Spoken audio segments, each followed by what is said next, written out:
નમસ્કાર એસ્પિરન્ટ મિત્રો, હું પ્રશાંત ડોડિયા વર્લ્ડ ઇનબોક્સ એકેડેમીમાં આપ તમામનું હાર્દિક સ્વાગત કરું છું. કાલે સવારે 10 વાગે બધાને આપણો સવાલ મળી ગયો હશે ને આ સવાલનો મુદ્દો હતો કે મહિલાઓની લગ્ન વયની ઉંમર વધારવી કે ન વધારવી. તો એ વધારવી કે ન વધારવી એ અંગેનો નિબંધ કેવી રીતે લખી શકાય એ અંગેની બધી ચર્ચા આપણે આજે કરવાની છે. તો આજનો મેઇન મુદ્દો એ જ છે કે છોકરીઓની લગ્ન વય જે વધારવા અંગેના વિવાદ જે રહેલા છે, કરંટ અફેરના અનેક વાર તમે આ મુદ્દો જોતા હશો. તો આ મુદ્દાના જવાબમાં કેવી રીતે લખી શકાય છે, અને જેમ પ્રશ્નમાં પણ મેં તમને કીધું હતું કે જીપીએસસીનો એક ટ્રેન્ડ ચાલી આવે છે કે જે પણ નિબંધો હોય છે એ નિબંધમાંથી એક નિબંધ એવો હોય છે કે જે સામાજિક સમસ્યાઓ પર હોય છે. જેમ કે 26 નંબરની એક્ઝામમાં ઇંગ્લિશ સબ્જેક્ટ જે હતો, ઇંગ્લિશ સબ્જેક્ટમાં સ્પેસિફિક નિબંધ પૂછ્યો હતો કે ઓનર કિલિંગની સમસ્યાઓને નાથવા માટે કયા કયા પ્રયાસો કરી શકાય. તો એ જ મુદ્દો હાલમાં કરંટમાં છે કે મહિલાઓની લગ્ન વયને વધારવી જોઈએ કે ન વધારવી જોઈએ. તો એ અંગેનો મુદ્દો પણ તમને એસેના રૂપમાં પૂછાઈ શકે છે, અથવા તો જે કરંટ અફેરના પ્રશ્ન જે આવે છે GS3ના પેપરમાં, અથવા જે GS2નો પોલિટી સબ્જેક્ટ જે છે એમાં પણ આ સંકળાયેલો મુદ્દો છે. તો આ અંગેની વિગતવાર ચર્ચા આપણે કરીશું કે કેવી રીતે એ વય વધારવાની વાત છે એ કેવી રીતે સમાચારમાં આવે છે, કેવી રીતે કરંટ અફેરમાં આ મુદ્દો કેમ રહેલો છે, એના અગેન્સ્ટમાં કયા પક્ષો છે, એના તરફેણમાં કયા પક્ષો છે, અને કન્ક્લુઝન આપણે શું આપી શકાય એ બધી વિગતો આપણે ડિટેલમાં જોશું. તો સૌથી પહેલાં તો આ જે પણ આપણે મુદ્દો કરીશું એ મુદ્દાના મેઇન સોર્સિસ કયા છે, એ મુદ્દાના મેઇન સોર્સ કયા છે કે કયા સોર્સ ઉપરથી આપણે આ મુદ્દો આખો સમજીશું. તો જે ઇન્ડિયન એક્સપ્રેસ ન્યૂઝપેપર જે આવે છે, ઇન્ડિયન એક્સપ્રેસ ન્યૂઝપેપરના ઘણા આર્ટિકલ મેં આ સોર્સ તરીકે ઉપયોગ કર્યા છે. એના પછી જયા જેટલી કમિટી બેઠી હતી આના માટે, આ મુદ્દા માટે સ્પેશિયલ, અને એણે એક રિપોર્ટ ગવર્મેન્ટને સબમિટ કરાવ્યો છે. હજી સુધી એ ઓપનમાં આવ્યો નથી, આપણા સુધી પહોંચ્યો નથી, પણ એના માટેની ઘણી કમેન્ટ્રીઓ હોય છે. એના માટેની ઘણી કમેન્ટ્રીઓ કે આ જે પણ કમિટી હતી એણે આ પ્રકારે દર્શાવ્યું હશે. તો એના ઉપરથી આપણે જઈ શકીએ છીએ. બીજી વસ્તુ કે 2021માં બાળ લગ્નની વયની વધારવા અંગેનો એક બિલ આવ્યું હતું. તે બિલમાં કઈ કઈ બાબતો છે એના અંગે આપણે જોશું. બીજી બાબતો કે એક બુક છે ઓફ મેરેજેબલ એજ, એના લેખક છે શ્રોન માસ. તો આ બુકમાં ઘણા બધા મુદ્દા આપ્યા છે કે જે મેરેજેબલ એજ જે છે મહિલાઓની એ વધારે હોવી જોઈએ કે કેટલી હોવી જોઈએ, ને કેટલી હશે તો કઈ કઈ સમસ્યા આવશે સમાજમાં, એ બધી વસ્તુ આ બુકમાં આપી છે. તો એમાંથી પણ મેં ઘણી બધી બાબતો ઉપાડી છે. તો આ સોર્સમાંથી આપણે બધી બાબતો ભણીશું. એના સિવાય નેશનલ ફેમિલી હેલ્થ સર્વે એ જે 2016માં 4થા નંબરનો સર્વે આવ્યો હતો અને 2019-20માં 5મા નંબરનો સર્વે આવ્યો છે. તો આ બંનેમાં આ મુદ્દાને લગતા જે પણ ડેટા છે એ ડેટા પણ આપણે ઉચક્યા છે અને એના ડેટા ઉપરથી આપણે એનાલિસિસ કરીશું. તો આ બધા સોર્સિસ છે કે જેના ઉપરથી આપણે આ મુદ્દો સમજવાનો છે. ચલો, તો આપણે હવે મુદ્દો સમજવાનું ચાલુ કરીએ. તો સૌથી પહેલાં તો આ મુદ્દો ચર્ચામાં કેમ છે એ બધા પહેલાંને ખ્યાલ હોવો જોઈએ, બધા વિદ્યાર્થીને એક ખ્યાલ હોવો જોઈએ કે આ મુદ્દો ચર્ચામાં કેમ છે. તો જ્યારે 2020માં બજેટ રજૂ કરતા હતા ત્યારે આપણે જે નાણામંત્રી હતા, નાણામંત્રી કોણ છે? નિર્મલા સીતારામનજી. જે આપણા નાણામંત્રી હતા નિર્મલા સીતારામનજી,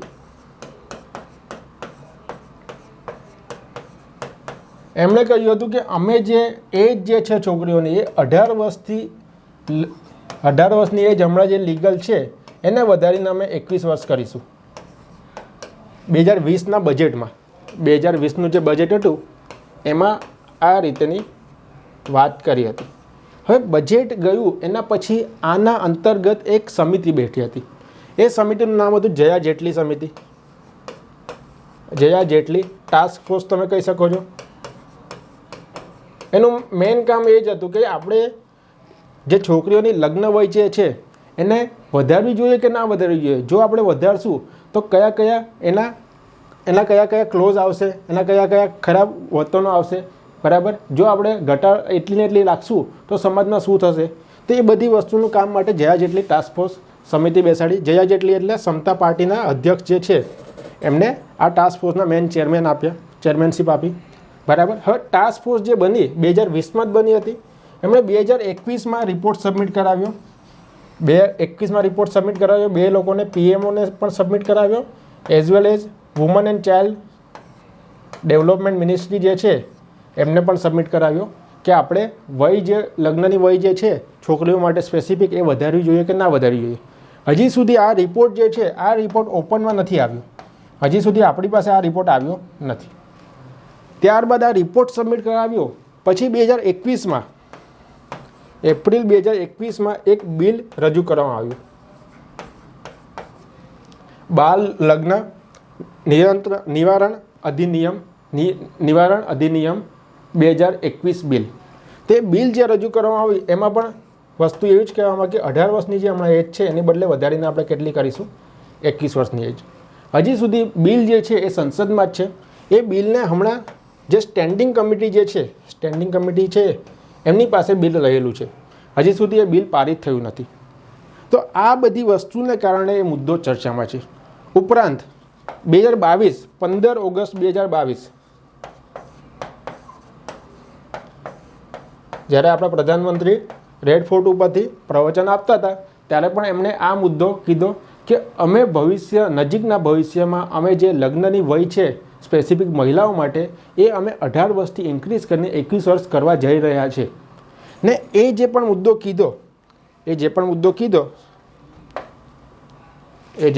કીધો એમાં મેઇન વસ્તુ શું કીધી?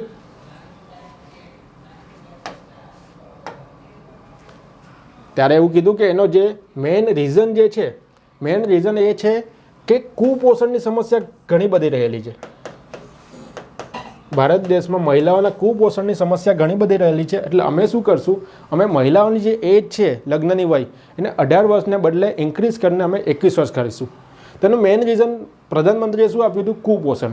એના સિવાય નિર્મલા સીતારમણે જે 2020માં બજેટમાં કહ્યું હતું એમાં મેઇન રીઝન શું આપ્યું હતું કે ઇન્ડિયામાં ઇન્ફન્ટ મોર્ટાલિટી રેટ અને મેટર્નલ મોર્ટાલિટી રેટ જે છે, ઇન્ફન્ટ મોર્ટાલિટી રેટ એટલે શિશુ મૃત્યુદર અને મેટર્નલ મોર્ટાલિટી રેટ એટલે માતા મૃત્યુદર, તેને ઘટાડવા માટે આપણે શું કરવાનું છે?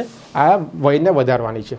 ચલો, તો આ મુદ્દો તમને બધાને સમજ પડી ગઈ કે ન્યૂઝમાં કેમ છે, કેમ કરંટ અફેરમાં છે. હવે એ આપણે આગળ જોઈએ તો આ બાબતોને લીધે તમને આ મુદ્દો પૂછાઈ શકે છે નિબંધમાં, કારણ કે કરંટ અફેરમાં રહેલો છે. ને આ કરંટ અફેરમાં રહેલો છે, હજી સંસદમાં બિલ પાસ નથી થયું, હજી નિયમ નથી બન્યો. એટલે જ્યારે સંસદ સત્રમાં બેસે છે ત્યારે આ બિલ ઉપર ઘણી બધી ચર્ચા થાય છે. એટલે ઘણી બધી ચર્ચા થાય છે એટલે ડેઇલી ન્યૂઝપેપરમાં કંઈ ને કંઈ વસ્તુ આવે છે. તો આપણે એક વખત આખો મુદ્દો કરી લઈએ, જ્યારે પણ પેપરમાં આવે ત્યારે પછી હવે જોવા નથી બેસવાનું. બરાબર? ચલો, હવે તમને બધાને સવાલ થશે કે ભારતમાં હમણાં મહિલાઓની લગ્ન વય માટેની સ્થિતિ શું છે, પુરુષોની લગ્ન વય માટેની સ્થિતિ શું છે, અને ક્યાંથી ઇવોલ્યુશન થયું, કેવી રીતે એ બધું આવ્યું, તો એ બધી આપણે ચર્ચા કરીએ. સૌથી પહેલાં તો બેઝિક સવાલ કે પુરુષોની વય મર્યાદા કેટલી છે લગ્ન માટે? તો પુરુષોની કેટલી છે? 21 વર્ષ. સ્ત્રીઓ માટે કેટલી છે?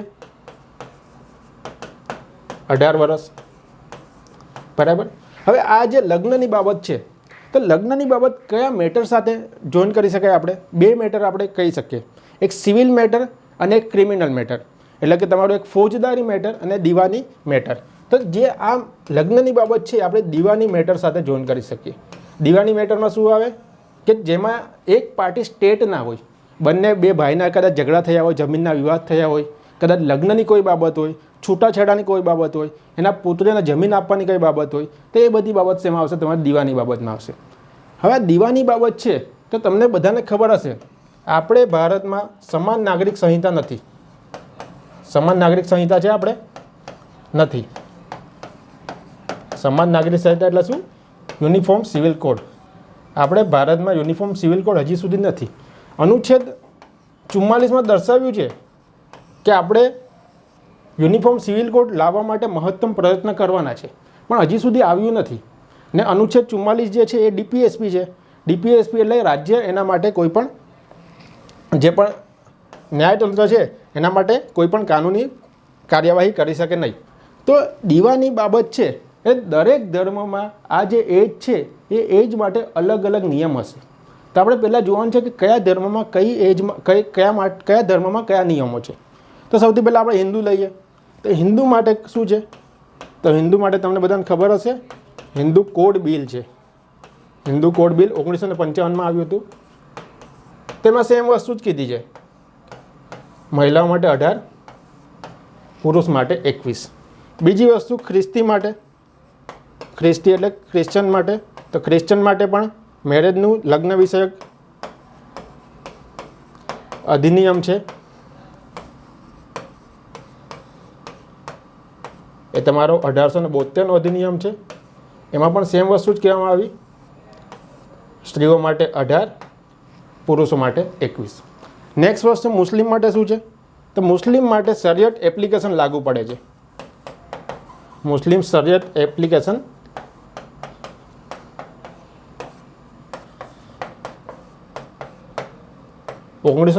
નો.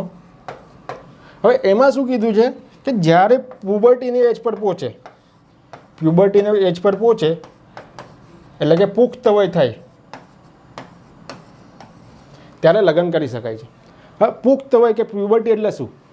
જ્યારે પણ સ્ત્રી અથવા તો પુરુષ, નાના છોકરાઓ કે છોકરીઓ જે પણ હોય છે, એમના મોઢા પર વાળ આવવા લાગે છે, બરાબર, પછી એમના અવાજમાં કંઈ બદલાવ આવે છે, કદાચ છોકરીઓ તો છોકરીઓને માસિક સ્રાવ ચાલુ થઈ જાય છે, તો એ એજને શું કહેવાય છે? પ્યુબર્ટી એજ કહેવાય છે. છોકરીઓની કદાચ પ્યુબર્ટી એજ તમને ખબર હશે કે 11 કે 12 વર્ષ જે એજ છે એ છોકરીઓ માટે પ્યુબર્ટી એજ છે, અને એ સેમ વસ્તુ છોકરાઓ માટે 15 વર્ષ કે 16 વર્ષ છે. તો મુસ્લિમ માટે શું કહ્યું છે કે જ્યારે પણ પ્યુબર્ટી એજે પહોંચે ત્યારે લગ્ન કરી શકે છે. આના સિવાય અગર કદાચ એવું છે કે હિન્દુ છે અને હિન્દુએ મુસ્લિમ સાથે લગ્ન કરવા છે, જો કે હવે તો ઘણું બધું મુશ્કેલ બની ગયું છે, કારણ કે કેરેલા સ્ટોરી આવી પછી ઘણા બધા વિવાદ થયા છે. ચલો આપણે લઈ લઈએ કે હિન્દુ છે ને એને ક્રિશ્ચન સાથે લગ્ન કરવા છે, તો આમાંથી શેમાં એપ્લાય થશે? તો આમાંથી કોઈમાં એપ્લાય નહીં થશે. એના માટે અલગથી એક્ટ છે, special marriage act. Special marriage act 1954. તો આમાં પણ શું કીધું છે? મહિલાઓ માટે 18 વર્ષ, પુરુષો માટે 21 વર્ષ. તો બધા ધર્મમાં કેવી રીતે એજનું દર્શાવ્યું છે એ બધું તમને સમજ પડી ગઈ હશે. હવે આ ધર્મને એજ માટે, કાં તો આપણે ઇન્ડિયામાં જે પણ એજ છે, જે લીગલ એજ છે લગ્ન માટે, એ કેવી રીતે આવી, કેવી રીતે એનું ઇવોલ્યુશન થયું એ આપણે જોશું. તો સૌથી પહેલાં તો આપણે અહીંયા કોઈ પણ લો લાગુ હતો નહીં. સૌથી પહેલાં અહીંયા કોઈ પણ લો લાગુ નહોતો. 1929માં હરબિલાસ સાદા કોણ હતા? ત્યારનું જે લેજિસ્લેટિવ કાઉન્સિલ હતું, લેજિસ્લેટિવ કાઉન્સિલના એક સદસ્ય હતા. તો એમણે એક બિલ મૂક્યું કે બાળ લગ્ન નિયંત્રણ બિલ 1929. અને એમાં કહેવામાં આવ્યું કે છોકરીઓ માટે એજ કેટલી હશે? 14 વર્ષ, અને છોકરાઓ માટે એજ કેટલી હશે? 18 વર્ષ. તમે કદાચ આ જે અધિનિયમ છે એને શોર્ટમાં તમે સાદા એક્ટ તરીકે ઓળખતા હશો. સાદા એક્ટ. સાદા એક્ટમાં શું કહેવામાં આવ્યું? છોકરીઓની એજ 14 વર્ષ અને છોકરાઓની એજ 18 વર્ષ, ત્યારે એ લગ્ન કરી શકશે લીગલી રીતે. પરંતુ જ્યારે પણ 1929નો ટાઈમ હતો, એની પહેલાં 1857નો વિપ્લવ થયો હતો, ને 1857નો જ્યારે વિપ્લવ થયો હતો ત્યારે એના બાદમાં રાણીનો ઢંઢેરો પીટાયો હતો, પ્રોક્લેમેશન ઓફ ક્વીન. ને એમાં જ કહેવામાં આવ્યું હતું કે અમે ધર્મની બાબતમાં વચ્ચે અમે ઇન્ટરફિયર નહીં કરશું. પ્લસ એમને એ પણ ખબર હતી કે જો આ બાબત જે છે, આ બાબત સમાજનો મુદ્દો છે, સામાજિક મુદ્દો છે, તો ઘણી બધી વસ્તુ પ્રેશર કરે છે. કદાચ અમે આ વસ્તુ એપ્લાય કરશું તો એ સમાજ તરફથી પણ અમને એક પ્રેશર આવશે. એટલે એક્ટ બન્યો, પણ જમીની લેવલે આ એક્ટ કોઈ દિવસ લાગુ પડ્યો જ નહીં. એમાં એ લાગુ પડવામાં આવ્યો જ નહીં, કારણ કે એમને ખબર હતી કે સમાજ તરફથી અમને પ્રેશર આવશે. બરાબર. નેક્સ્ટ વસ્તુ કે એના પછી 1947માં આઝાદ થયું, પછી 1948માં લીગલ શું બનાવવામાં આવ્યું? 15 વર્ષ છોકરીઓ માટે અને 18 વર્ષ છોકરાઓ માટે. એટલે જે 14 વર્ષ છોકરીઓ માટે હતી એને એક વર્ષ એજ વધારી દીધી, અને છોકરાઓ માટે જે સેમ હતું સેમને સેમ રહેવા દીધું. એના પછીનો ટાઈમ આવ્યો 1978. તો 1978માં શું કર્યું? જે હાલમાં સિચ્યુએશન જે છે એ 1978માં ફર્સ્ટ ટાઈમ કહેવામાં આવી કે છોકરીઓ માટે કેટલી 18 વર્ષ અને મેલ માટે કેટલી તો 21 વર્ષ 21 વર્ષ. હવે આ જે એજ બનાવવામાં આવી 1978માં, પણ આનું કોઈ ઉલ્લંઘન કરે તો શું?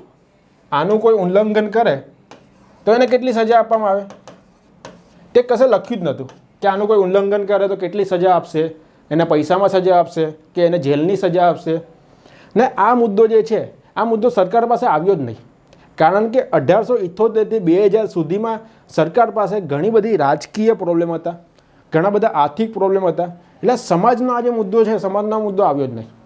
1991માં એલપીજી રિફોર્મ થયો ને ધીમે ધીમે આપણી સ્ટેબિલિટી વધતી ગઈ ને એને કારણે જે સમાજના મુદ્દા છે એ સમાજના મુદ્દા આપણે સામે આવવા લાગ્યા. તો એને કારણે 2000 પછી 2000નો જે દશક હતો એમાં ઘણા બધા મુદ્દા આવ્યા કે એમાં બાળ વિવાહ થતા હતા ને અલગ અલગ બીજા બધા પણ ઇસ્યુ આવવા લાગ્યા. એને કારણે શું કર્યું, 2006માં એક્ટ બનાવ્યો.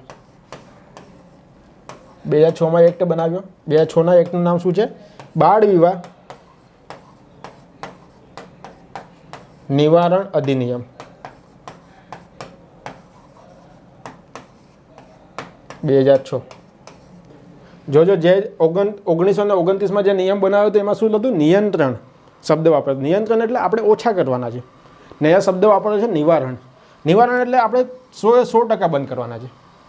જ્યારે પહેલાંમાં શું હતું? નિવારણ નહોતું, એમાં નિયંત્રણ હતું. એટલે આપણે શું કરવાનું છે? 100 લગ્ન થતા હોય તો 100માંથી 50 કરવાના છે. પણ અહીંયા નિવારણના શબ્દનો અર્થ શું છે? 100 થતા હશે તો 100માંથી 100 આપણે કેન્સલ કરવાના છે. બરાબર? તો આ રીતે 2006નો અધિનિયમ આવ્યો ને અમે આ જ અધિનિયમને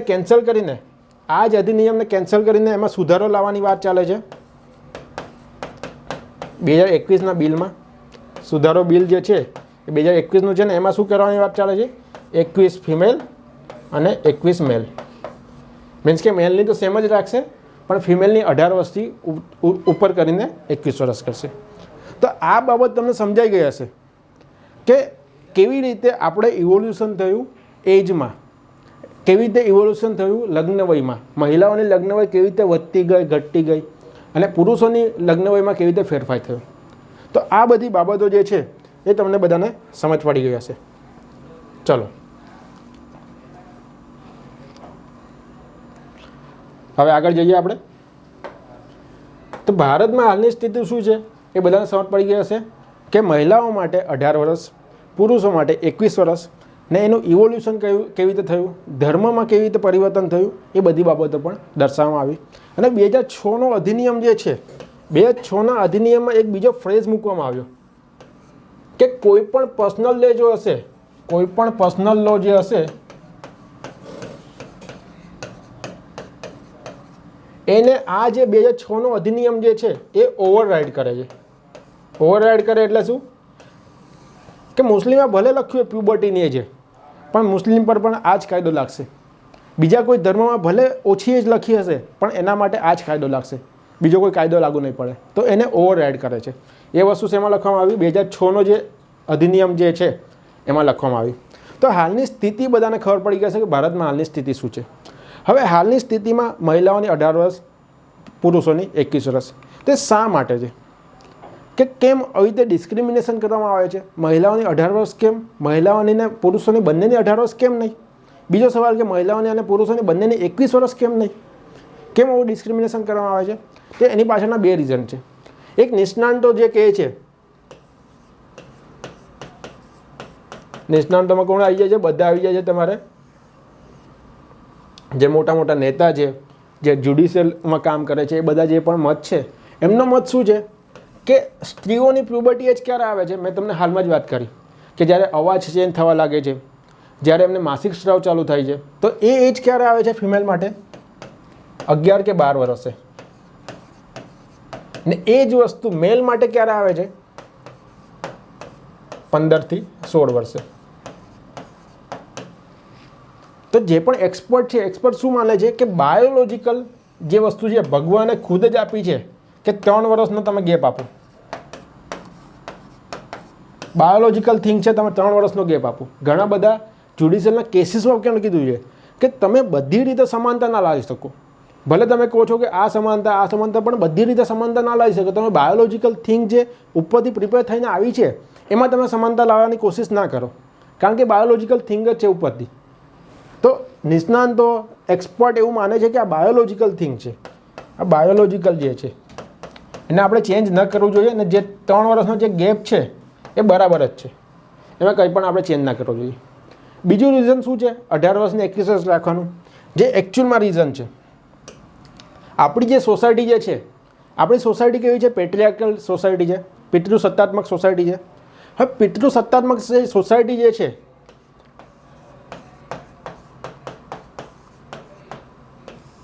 પિતૃસત્તાત્મક સોસાયટી જે છે એમણે ધીમે ધીમે હિસ્ટ્રીમાં આપણે જોશું તો પુરુષોને વધારે અધિકારો આપ્યા છે. તો આ બાબતના પણ પુરુષોને વધારે અધિકાર મળ્યા છે.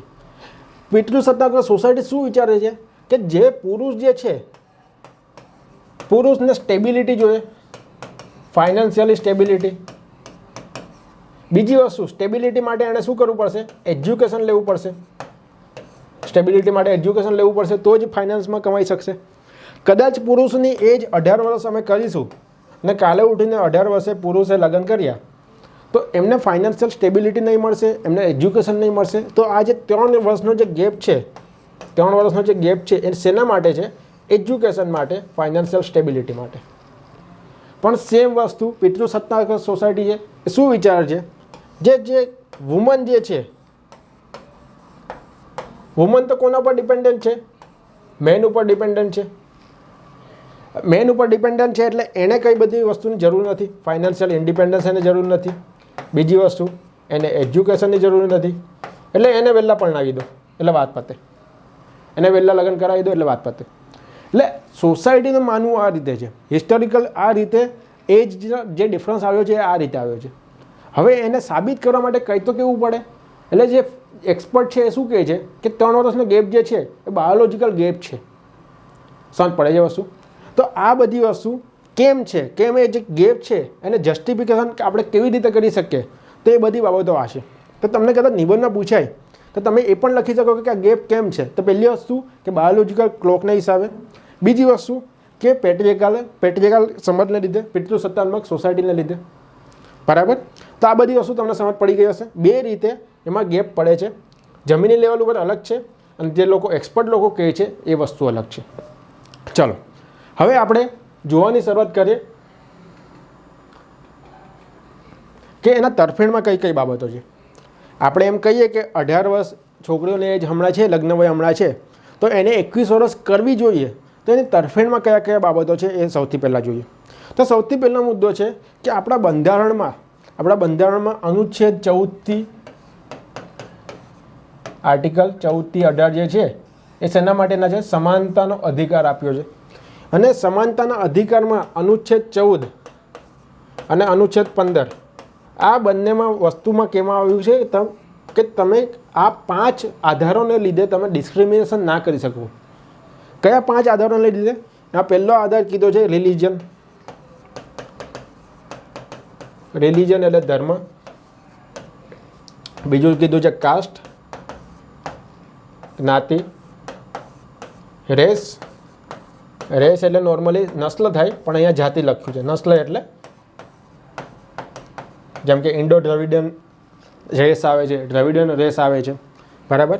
બીજી વસ્તુ સેક્સ એટલે કે લિંગ. અને 5મી વસ્તુ પ્લેસ ઓફ બર્થ એટલે કે જન્મસ્થળ.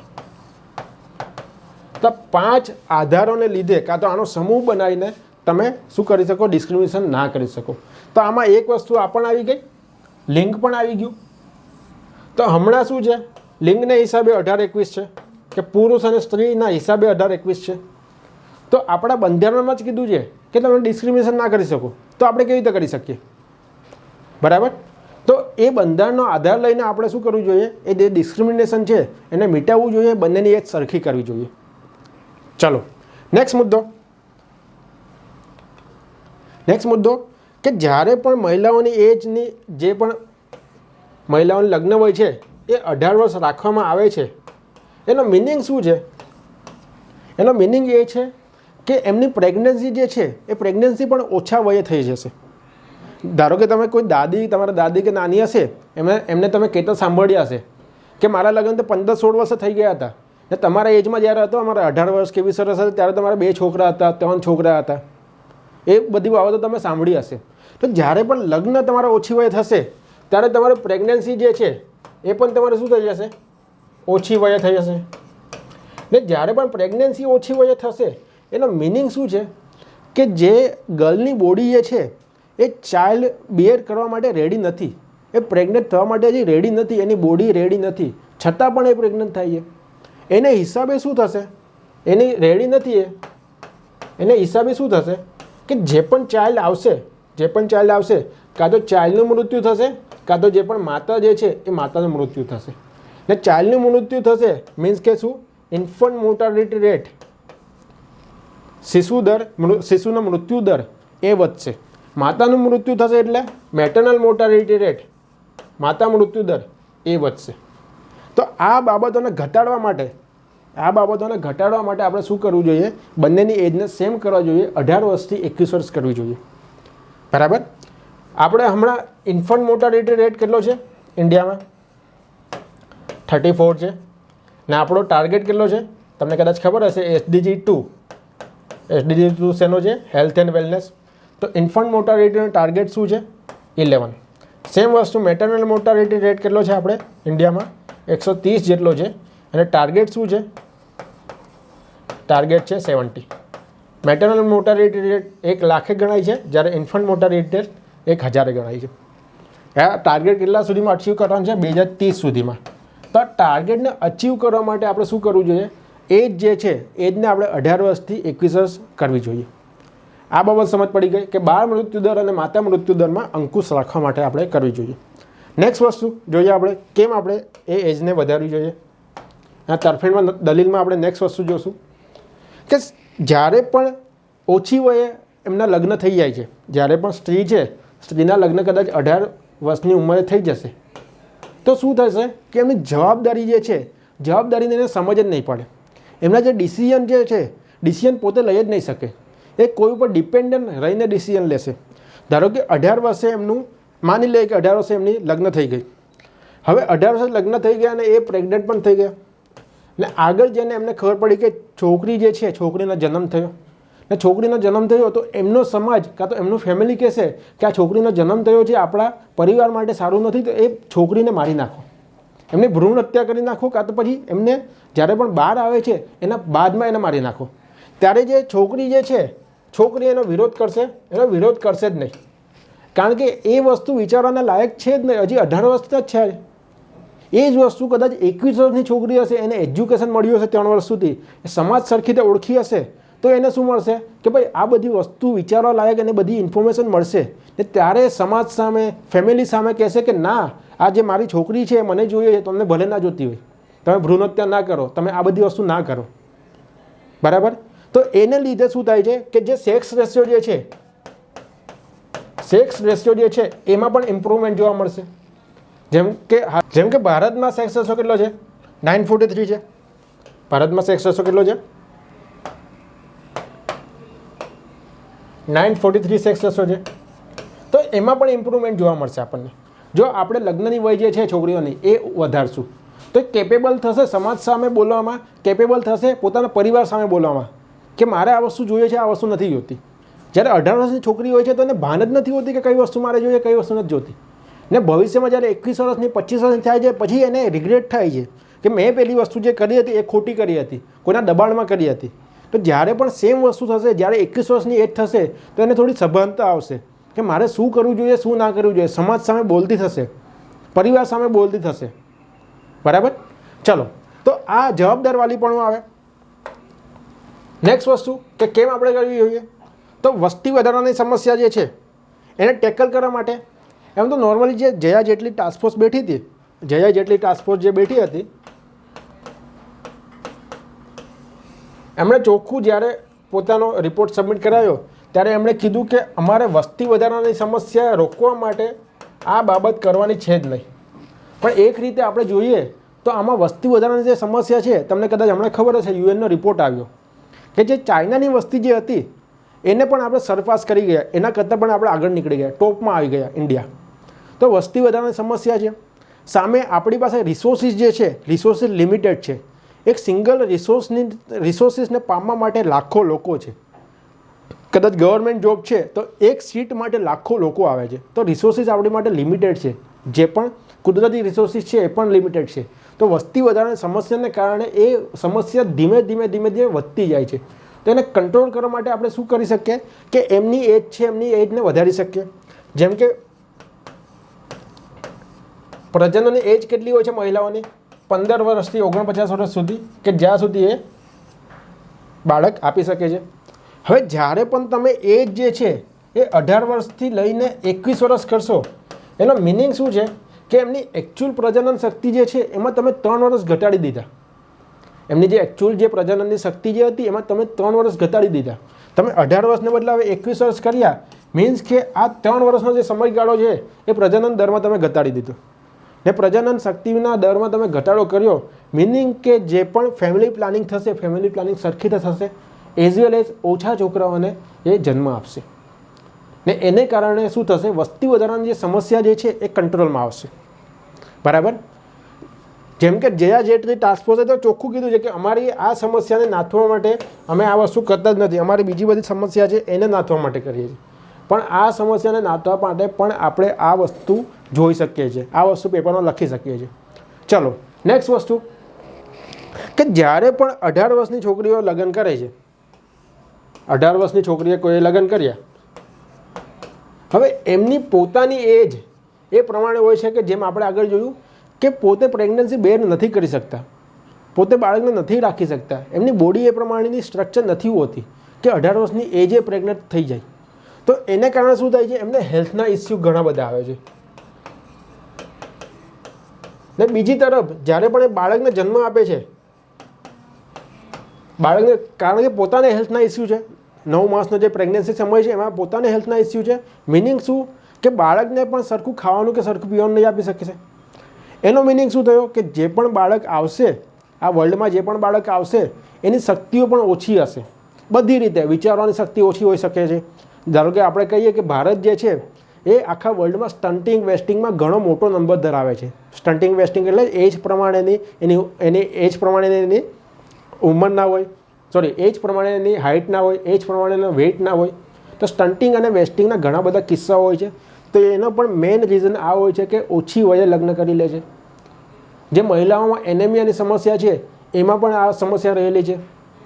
તો આ બધી હેલ્થની સમસ્યા જે છે એને નિવારવા માટે આપણે શું કરવું જોઈએ કે એની એજ વધારવી જોઈએ. પ્લસ આપણા ઇન્ડિયામાં મિસકેરેજ અને સ્ટીલ બર્થ. મિસકેરેજ એટલે શું કે જ્યારે પણ વુમન પ્રેગ્નન્ટ થાય છે ત્યારે 20 મહિના પહેલાં એ બાળક મરી જાય, 20 વીક પહેલાં એ બાળક મરી જાય તો એમને શું કહેવાય છે? મિસકેરેજ કહેવાય છે. અને 20 વીક પછીના ટાઈમમાં એક બાળક જો મૃત્યુ પામે છે તો એને શું કહેવાય છે? સ્ટીલ બર્થ કહેવાય છે. તો આપણા ભારતમાં મિસકેરેજ અને સ્ટીલ બર્થનો રેશિયો પણ ઘણો બધો છે. ને મિસકેરેજ અને સ્ટીલ બર્થનો રેશિયો 18 થી 21 વર્ષની જે વય છે એના વુમનના એ એજ ગાળામાં વધારે છે. તો આપણે 18 થી 21 વર્ષ કરીશું તો આપોઆપ જે મિસકેરેજ છે, સ્ટીલ બર્થ છે, હેલ્થના ઇસ્યુ છે, સ્ટન્ટિંગ છે, વેસ્ટિંગ છે, એનેમિયા છે, એ બધી બીમારીઓ જે છે એ બધા હેલ્થના ઇસ્યુ જે છે, બાળક ઉપર આવતા હેલ્થના ઇસ્યુ કે છોકરીઓ ઉપર આવતા ઇસ્યુ, એ બધાને નાથવામાં આપણને ફાયદો થશે. બીજી વસ્તુ કે જ્યારે પણ બાળક આ વર્લ્ડમાં આવે છે ને એનો સરખી રીતે વિકાસ નથી થતો, એનો સરખી રીતે ડેવલપમેન્ટ નથી થતું, તો ભારત માટે એક ડિપેન્ડન્સી ઊભી કરે છે, એક ભારત માટે ભાર ઊભો કરે છે, નહીં કે ભારતને એક સપોર્ટ કરે છે. કારણ કે જ્યારે ડેવલપ સરખી રીતે થશે ચાઇલ્ડનું ત્યારે ભારતને સપોર્ટ કરશે, ભારત માટે એક ધન બનશે. પણ જ્યારે પણ ડેવલપ નથી થતો ત્યારે ભારત માટે એક ધન નહીં બને, પણ એના ઉપર એક ડિપેન્ડન્સી વધી જશે. તો એના કારણે આપણે જે ઇન્ડિયા ડેવલપ થવાનું છે એ ડેવલપ થવામાં રૂંધાઈ શકે છે. તો એને કારણે આપણે શું કરવું જોઈએ? મહિલાઓની એજ વધારવી જોઈએ. બરાબર? ચલો નેક્સ્ટ વસ્તુ, કે જ્યારે પણ મહિલાઓને તમે 18 વર્ષે લગ્ન કરાવો છો, 18 થી 21ની વર્ષે લગ્ન કરાવો છો, એનું મિનિંગ શું છે કે એમનું એજ્યુકેશન જે છે, એજ્યુકેશન એમને મળશે? એજ્યુકેશન એમને નહીં મળે. કારણ કે જ્યારે પણ સાસરી પક્ષમાં જાય છે ત્યારે ઘણા ઓછા એવા ફેમિલી હોય છે કે જે પોતાની વહુને ભણાવવા માંગે છે, ઘણા ઓછા. તમને કદાચ એવું થતું હશે કે તમે શહેરમાં રહો છો ને મેં બધું આવું નથી જોયું, પણ તમે કદાચ ગામડામાં જાઓ, ગામડામાં તમને ખબર પડશે કે કેવી વિચારધારા છે. તેમાં ઘણા ઓછા એ લોકો એવા છે કે જે છોકરીઓને ભણાવવા માટે રેડી હોય છે. તો 3 વર્ષ વધારે મળશે તો શું થશે કે એમની પાસે એજ્યુકેશન આવશે, ને જ્યારે પણ એજ્યુકેશન આવશે તો એ શું થશે, પૈસા કમાવાનું ચાલુ કરશે.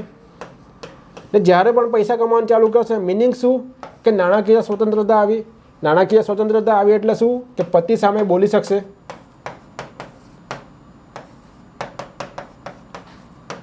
પતિ સામે બોલી શકે એટલે ઝઘડા કરે એવું નહીં, પણ પતિ સામે પોતાનો મત રાખી શકે, સમાજ સામે પોતાનો મત રાખી શકે, ફેમિલી સામે પોતાનો મત રાખી શકે. તો ફાઇનાન્શિયલી ઇન્ડિપેન્ડન્સ આવશે તેને સ્વતંત્રતા પણ ઘણી બધી મળશે. એના જે એકચ્યુઅલમાં અધિકારો છે, વુમનના જે એકચ્યુઅલમાં અધિકારો છે એ વુમનના એકચ્યુઅલમાં અધિકારો ફૂલફિલ થશે. તો એને કારણે આપણે શું કરવું જોઈએ, 18 વર્ષ જે એજ છે એને વધારીને 21 વર્ષ કરવી જોઈએ. કારણ કે એને એજ્યુકેશન મળી જશે, એજ્યુકેશન સાથે સાથે ફાઇનાન્શિયલ ઇન્ડિપેન્ડન્ટ બનશે. ફાઇનાન્શિયલ ઇન્ડિપેન્ડન્ટ બનશે એટલે મહિલાનું સશક્તિકરણ થશે. મહિલાઓને જે પોતાના અધિકારો મળ્યા છે એ પોતાના અધિકારો એકચ્યુઅલી જમીન લેવલમાં મળશે, નહીં કે ખાલી રિટર્ન લેવલમાં, લેટર એન્ડ સ્પિરિટમાં મળશે. બરાબર? ચલો, તો આને કારણે આપણે શું કરવું જોઈએ, મહિલાઓની એજમાં વધારો કરવો જોઈએ. બીજી વસ્તુ કે જ્યારે પણ સમાજમાં કોઈ પણ સુધારો થાય છે ને, જ્યારે પણ સમાજમાં કોઈ પણ સુધારો, સમાજમાં નહીં કોઈ પણ જગ્યાએ આપણી લાઈફમાં કે ગમે એ જગ્યાએ કોઈ પણ નવી વસ્તુ આવે છે ત્યારે સમાજ કે આપણે પોતે એને એક્સેપ્ટ નથી કરતા, પણ ધીમે ધીમે એ વસ્તુમાં આપણે ટેવાઈ જઈએ છીએ. તો આ વસ્તુ પણ એવી જ છે કે હમણાં અધિનિયમ આવશે, કદાચ અધિનિયમ આવે, આ અધિનિયમ આવે તો સમાજ જે છે, સમાજ પહેલાં એક્સેપ્ટ નહીં કરે કે આ બધી વસ્તુ ખોટી છે, પણ ધીમે ધીમે આગળ વધશું તો સમાજ એક્સેપ્ટ કરવા લાગશે. ગામડાનો સમાજ પણ એક્સેપ્ટ કરશે, જે ભણેલો સમાજ નથી એ પણ એક્સેપ્ટ કરશે. તો એક જે મત છે, એક મત એવું કહે છે કે સમાજ એક્સેપ્ટ નહીં કરે, તમે ભલે ઉપરથી નીચે સુધી લાવશો, કારણ કે જ્યારે પણ તમે સમાજ સુધારક કરો છો, સમાજનો જ્યારે પણ સુધાર કરવાનો હોય ત્યારે 2 વસ્તુ હોય છે. એક તમારું હોય છે ટોપ ડાઉન. ટોપ ડાઉન એટલે શું કે સરકાર કહેશે અને નીચે એ વસ્તુ જમીની લેવલે થશે. બીજી વસ્તુ ડાઉન ટોપ અપ્રોચ એટલે શું કે જમીની લેવલે પહેલાં થશે, જમીની લેવલે પહેલાં થશે. જેમ કે સતી પ્રથા રાજા રામ મોહન રાયે બંધ કરાવવા માટે એક નિર્ણય લીધો હતો કે એમણે જેને કીધું કે મારે આ સતી પ્રથા બંધ કરાવી છે, તો એ જમીની લેવલથી આવ્યું હતું, ઉપરથી કોઈ થોપ્યું નહોતું. બરાબર ને? એ પછી શું કરશે, સરકાર એને બનાવશે. તો બધા એમ કહે છે કે જ્યારે તમે ટોપ ડાઉન અપ્રોચ ફોલો કરશો ત્યારે એ વસ્તુ એકચ્યુઅલમાં થશે નહીં, પણ એવું નથી ને થશે. કદાચ આપણે 1% પણ ગણીએ, કદાચ એક મહિલા પણ બચી તો એ બચ્ચું કહેવાશે, તો પણ એ આપણા માટે સારું કહેવાશે. તો એવું કહેવા માંગે છે કે સમાજમાં જ્યારે પણ શરૂઆત થાય છે, કોઈ પણ સુધારની શરૂઆત થાય છે ત્યારે સમાજ પહેલાં એક્સેપ્ટ નથી કરતો. 1980માં કમ્પ્યુટર આવ્યા તો આખા સમાજે કમ્પ્યુટરને ના પાડી, બધાને બીક લાગતી હતી કે કમ્પ્યુટર આવશે ને આપણા જીવન જે છે, આપણા જીવનની જે પણ અમે રોટી કમાઈએ છીએ એ જતી રહેશે. આજે પણ આર્ટિફિશિયલ ઇન્ટેલિજન્સ સામે એવું જ છે કે આર્ટિફિશિયલ ઇન્ટેલિજન્સ આવશે ને એના દ્વારા આપણી રોટી જતી રહેશે, આપણે જે કમાયા છે એ કમાવાની તક જતી રહેશે. પણ એ જ વસ્તુ 1980માં કમ્પ્યુટર આવ્યા, આજે તો આપણા જીવનનો એક ભાગ બની ગયો છે, આપણે એના વગર રહી નથી શકતા બધી જગ્યાએ. તો એ જ વસ્તુ સમાજમાં પણ છે કે સમાજમાં જ્યારે પણ બદલાવ આવે છે ત્યારે એક્સેપ્ટ કરવામાં વાર લાગે છે, ને એક્સેપ્ટ કરવામાં વાર લાગે છે એટલે એક જોગવાઈ પણ છે. જે પણ બિલ છે, બિલમાં જોગવાઈ પણ છે કે જ્યારે પણ પ્રેસિડન્ટ એસેન્ટ કરશે, એટલે કે પ્રેસિડન્ટ એ ખરડા ઉપર સાઇન કરશે તો તરત ત્યાં લાગુ નહીં પડે. કદાચ આપણે માનીએ કે 2023 1 એપ્રિલ 2023 એમણે સાઇન કરી લીધી છે તો તરત લાગુ નહીં પડે. ક્યારે લાગુ પડશે? 2025માં લાગુ પડશે, 2 વર્ષ પછી લાગુ પડશે. 1 એપ્રિલ 2025માં લાગુ પડશે, 2 વર્ષ પછી લાગુ પડશે કે સમાજને એક્સેપ્ટ કરવાનો ટાઈમ મળશે એટલો. બરાબર? તો એને કારણે આપણે શું કરવું જોઈએ, 18 વર્ષની જે એજ છે, 18 વર્ષની એજથી વધારીને આપણે શું કરવું જોઈએ, મહિલાની લગ્ન વય 21 વર્ષ કરવી જોઈએ. ચાલો, તો આ બધી બાબતો જે છે, આ બધી બાબતો તમે નિબંધમાં ટાંકી શકો છો. હવે એ બધી દલીલો પતી ગઈ તરફેણમાં, હવે વિરુદ્ધમાં દલીલો આપણે ચાલુ કરવાની છે કે આ 18 વર્ષથી 21 વર્ષની એજ જે આપણે કેમ ન કરવી જોઈએ, તો એ પણ તમારે લખવાનું છે પેપરમાં. તો એના એક પછી એક મુદ્દા સમજીએ કે કેમ ન કરવી જોઈએ. તો સૌથી પહેલું છે સૌથી પહેલી વસ્તુ છે કે જે પણ પ્રધાનમંત્રીએ 2022, મેં તમને હમણાં જ કીધું 15 ઓગસ્ટ 2022ના દિવસે, સ્વાતંત્ર્યના દિવસે આપણે રેડ ફોર્ટ ઉપરથી ભાષણ આપ્યું હતું અને એમાં કહેવામાં આવ્યું હતું કે જે કુપોષણની સમસ્યા જે છે, મહિલાની કુપોષણની સમસ્યા છે, એને નાથવા માટે અમે 18 વર્ષથી 21 વર્ષ કરીશું. પરંતુ એકચ્યુઅલમાં જોઈએ આપણે તો કુપોષણની સમસ્યા શેને કારણે છે? કુપોષણની સમસ્યા શું સાચે લગ્ન વયને કારણે છે? તો ના, લગ્ન વયને કારણે નથી. કોને કારણે છે? ગરીબીને કારણે છે. કાલે ઉઠીને લગ્ન વય આપણે 18 વર્ષથી 21 વર્ષ કરી દઈશું, પણ 24 વર્ષની મહિલાઓમાં પણ કુપોષણ છે, 22 વર્ષની મહિલાઓમાં પણ કુપોષણ છે, 30 વર્ષની મહિલાઓમાં કુપોષણ છે, 40 વર્ષની મહિલાઓમાં કુપોષણ છે. તો એ બધાનું શું? એ રીઝન જે આપવામાં આવે છે કે આના લીધે અમે કરશું, તો એ રીઝન ખોટું છે. એ કુપોષણ શેના લીધે થાય છે? મેઇન વસ્તુ ગરીબીના લીધે થાય છે. ને જે બાળ લગ્ન જે થાય છે, બાળ લગ્ન જે થાય છે કે ઓછી વયે છોકરીઓને પરણાવવાનો જે રિવાજ છે એ શેને કારણે છે? તો એ 4 રીઝનને કારણે છે. પહેલી વસ્તુ કે દહેજ જે છે, દહેજ વધી જશે. મા બાપને બીક લાગે છે કે દહેજ જે છે, દહેજનું અમાઉન્ટ વધી જશે. કારણ કે ગામડાના લેવલે હજી ઘણું બધું, શહેરના લેવલે પણ છે, ગામડાના લેવલે નથી કહેતો, શહેરના લેવલે પણ છે કે દહેજ માંગે છે કે આટલું દહેજ હશે તો જ અમે તમને છોકરો આપીશું, સોરી અમે તમારી છોકરીને લઈ જશું. બરાબર? તો દહેજ જે છે, દહેજનું અમાઉન્ટ ધીમે ધીમે વધતું જશે. જેમ કે 2022માં એને નહીં પરણાવીએ તો 2025માં એનું 10% વધી જશે. કારણ કે મોંઘવારી આવે છે, 6 થી 7% દર વર્ષે મોંઘવારી આવે છે. તો મોંઘવારીના હિસાબે એનું દહેજનું અમાઉન્ટ વધી જશે. તો લોકો એવું માને છે કે જલ્દી એને પરણાવી દો. બીજી વસ્તુ કે એમના ઉપર જે ફેમિલી જે હોય છે એમને સેક્સ્યુઅલ અસોલ્ટની બીક હોય છે. સેક્સ્યુઅલ અસોલ્ટની એમને બીક લાગે છે. કારણ કે સમાજમાં ઘણા બધા રેપ કેસીસ થાય છે. આજુબાજુ સમાજમાં જોવે છે કે આ છોકરી સાથે રેપ કેસીસ થયો, તો એમને એ પણ બીક લાગે છે કે મારી છોકરી સાથે કદાચ રેપ કેસ થશે તો મારા ફેમિલીનું શું, મારા સમાજમાં મારી ઇજ્જત શું થશે?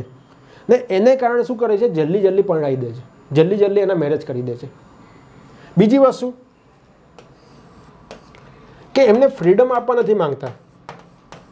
જે પણ છોકરીઓ છે એમને ફ્રીડમ આપવા નથી માંગતા. એમને એવું લાગે છે કે 18 વર્ષને બદલે અમે કદાચ 22 વર્ષે અમારી છોકરીને પરણાવશું, અમે એમને 22 વર્ષે એમની લગ્ન કરશું, તો 18 થી 22 વર્ષની એજ વચ્ચે કોઈને કોઈ છોકરો આવશે તો એની સાથે કદાચ ભાગી જશે તો, ને ભાગી જશે તો અમારું શું, અમારા ફેમિલીનું શું, અમારા ફેમિલીની ઇજ્જતનું શું?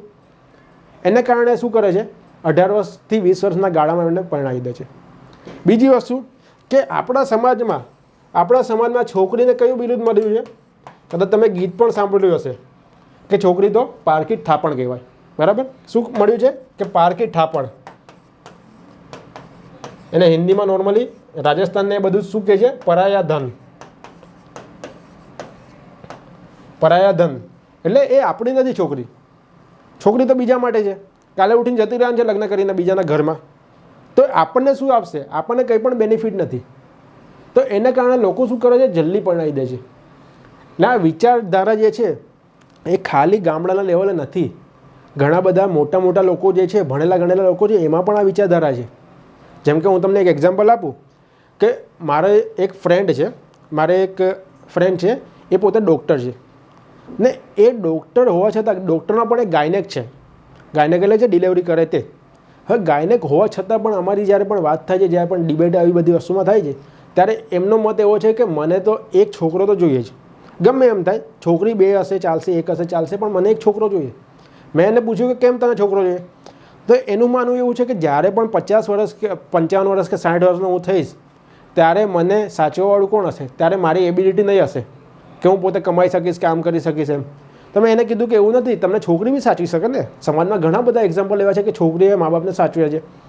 તો એનું એવું કેવું હતું કે છોકરીઓ તો ખાલી 1000માંથી તમને જે એક્ઝામ્પલ દેખાય છે ને કે આ લોકો મા બાપને સાચવે છે, એ તો 1000માંથી ખાલી એક જ છે. તમે બાકી 999 નથી જોતા. હું બાકી 999ને જોઉં છું ને એની પ્રમાણે મારો મત બન્યો છે. તો એવા ઘણા બધા લોકો એવા છે કે ઘણા લોકો બહુ મોટા લેવલે છે, ડૉક્ટર છે, એન્જિનિયર છે, જ્યુડિશરીમાં છે, તો પણ એ લોકોનો મત કેવો છે કે ભાઈ અમને છોકરો જોઈએ છે, અમને છોકરી નથી જોતી, ને છોકરી હશે તો પણ અમે ફટાફટ એને પરણાવી દઈશું. તો આને લીધે શું કરે છે? બાળ લગ્ન કરે છે. બરાબર? આપણે ક્યાં હતા હવે? કે કુપોષણનું જે કારણ છે એ ખોટું છે, ગરીબીનું કારણને લીધે કુપોષણ થાય છે, બરાબર. તો એને લીધે જે કારણ આપ્યું છે એ જ ખોટું છે, તો પછી એને આપણે 18 વર્ષથી 21 વર્ષ ના કરવી જોઈએ.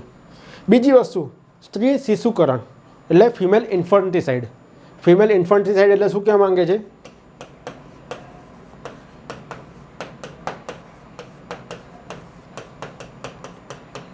ફિમેલ ઇન્ફન્ટિસાઇડ એટલે શું કહેવા માંગે છે? આપણે છોકરીઓને મત આપવાનો અધિકાર ક્યારે આપીએ છીએ? 18 વર્ષે. 18 વર્ષે આપી દઈએ ને કે તમે મત આપી શકો. છોકરીઓને લાયસન્સ ક્યારે આપી શકીએ? 18 વર્ષે આપી શકીએ. 16 વર્ષે વિધાઉટ ગેર આપી શકીએ ને 18 વર્ષે વિથ ગેર આપી શકીએ. હવે 18 વર્ષે વોટ આપે છે, વોટ આપીને પોતાનો રિપ્રેઝેન્ટેટિવ મોકલે છે ક્યાં? લોકસભામાં. એટલે લોકસભાનો એક જે રિપ્રેઝેન્ટેટિવ છે એ શું કહે છે કે જે 18 વર્ષ જે છે, 18 વર્ષ છોકરીઓ માટે નાની છે લગ્ન માટે. 18 વર્ષ મત આપવા માટે બરાબર છે, રિપ્રેઝેન્ટેટિવ ચૂંટવા માટે બરાબર છે, પરંતુ 18 વર્ષ લગ્ન કરવા માટે ખોટી છે. તો આ એક ટાઈપનું શું થયું? હિપોક્રેસી થઈ ને. કે એક રીતે તમે એવું કહો છો કે આની પુખ્ત વય છે, આ બરાબર છે એ જ, ને બીજી રીતે એમ કહો છો કે હજી તો છોકરી નાની છે. તો એને કારણે, આ રીઝનને કારણે શું કરે છે કે હિપોક્રેસી છે, તો એના કારણે આપણે ન કરવું જોઈએ. 18 વર્ષથી 21 વર્ષ ના કરવી જોઈએ, બરાબર. નેક્સ્ટ વસ્તુ આપણે જોઈએ કે એકચ્યુઅલમાં જે સમસ્યા જે છે 18 વર્ષથી 21 વર્ષ, તો 18 વર્ષથી 21 વર્ષની સમસ્યા જે છે ઉપરથી નિયમ બનાવીને સોલ્વ નહીં થાય. કારણ કે હમણાં પણ આપણે સર્વે જોઈએ, નેશનલ ફેમિલી હેલ્થ સર્વે 5 નંબરનો જે છે, એમાં કહેવામાં આવ્યું છે કે 23.3% છોકરીઓ જે છે એ હજી પણ લેસ દેન 18 વર્ષે લગ્ન કરે છે. હજી પણ શું કરે છે? લેસ દેન 18 વર્ષે લગ્ન કરે છે. મિનિંગ શું? એનો એક તો ઓલરેડી છે 2006નો બાળ વિવાહ નિવારણ અધિનિયમ 2006, એમાં લખ્યું જ છે કે 18 વર્ષની નીચે હશે તો એને ગુનેગાર ગણી શકાય, એ ઇલીગલ વિવાહ છે. છતાં પણ 23% છોકરીઓ જે છે, એ 100માંથી 23 છોકરીઓ જે છે એ એકચ્યુઅલમાં 18 વર્ષથી નીચેની લગ્ન કરે છે. તો આપણે એને અટકાવી નથી શકતા, તો આપણે પહેલાં એને અટકાવવું જોઈએ. બીજી વસ્તુ કે આનો મુદ્દો જે જોડાયેલો જે છે, આનો મુદ્દો મેન શિક્ષણ સાથે જોડાયેલો છે. કે તમે જ્યારે પણ શિક્ષણ વધારે આપશો તો આપમેળે જે છોકરીઓ જે છે, આપમેળે છોકરીઓની જે વય મર્યાદા જે છે લગ્ન માટેની આપમેળે વધી જશે. જેમ કે હમણાં મિનિસ્ટ્રી ઓફ સ્ટેટિસ્ટિકનો એક રિપોર્ટ આવ્યો હતો, એમાં શું કહ્યું હતું કે જે પણ આપણી મીન એજ છે, છોકરીઓની મીન એજ છે લગ્ન માટેની, એ કેટલા વર્ષ થઈ ગઈ છે? 22.1 વર્ષ. 2019નો રિપોર્ટ છે, 2019નો રિપોર્ટ છે મિનિસ્ટ્રી ઓફ સ્ટેટિસ્ટિકનો, કે મીન એજ કેટલી થઈ છે? 22.1. મીન એજ એટલે શું? કે એક છોકરી 18 વર્ષે લગ્ન કરે છે, એક છોકરી 32 વર્ષે લગ્ન કરે છે, તેની મીન એજ શું થઈ? 50/2 દેટ ઇઝ 25. તે રીતે આખા દેશની મીન એજ કેટલી છે? 22.1. તો ઓટોમેટિક થાય છે, જેમ જેમ ભારત આગળ વધે છે તો ઓટોમેટિક એની મીન એજમાં વધારો થાય છે. તો આપણે એને રિસ્ટ્રિક્ટ કરવાની કંઈ જરૂર નથી, જે પ્રમાણે ચાલે છે એ પ્રમાણે ચાલવા દો. ખાલી ખોટું આપણે સમાજ ઉપર રિસ્ટ્રિક્શન નથી લગાડવું, ખાલી ખોટા બીજા બધા પ્રોબ્લેમ છે એને ઊભા નથી કરવા. આપણે હમણાં જેમ ચાલે છે એમ જ ચાલવા દો, ઓટોમેટિક એ બધું થઈ જશે. તમે જો એજ્યુકેશન આપશો ને તો ઓટોમેટિક બધી વસ્તુ થઈ જશે. બીજો એક ડેટા છે,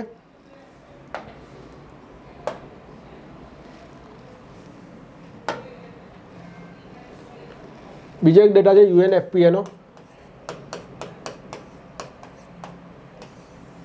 UNFPA ઇન્ડિયાનો ડેટા છે કે જ્યારે પણ જે છોકરી ભણેલી નથી, 100 છોકરી ભણેલી નથી, તેમાંથી 51% છોકરી જે છે, 51% જે ગર્લ્સ જે છે એ 18 વર્ષની એજ લગ્ન કરે છે. કારણ કે ભણેલી નથી. આમાં ભણેલી છે, આમાં ભણેલી સાવ જ ભણેલી નથી. 47% છોકરીઓ કે જે લોકોએ પ્રાઇમરી એજ્યુકેશન લીધું છે, એ લોકો 18 વર્ષ સુધી લગ્ન કરે છે. 29% એવી છોકરીઓ કે જેણે સેકન્ડરી એજ્યુકેશન લીધું છે, એ લોકો 18 વર્ષ સુધી લગ્ન કરે છે. ને 4% એવી છોકરીઓ કે જેમને પોસ્ટ સેકન્ડરી કર્યું છે, એ લોકો 18 વર્ષ સુધી લગ્ન કરે છે. તો આ ડેટા તમે ટાંકી શકો. ડેટામાં તમને શું દેખાય છે ઉપર નીચે સુધી? જેમ છોકરીઓ ભણેલી નથી એમ એ નાની એજમાં લગ્ન કરે છે.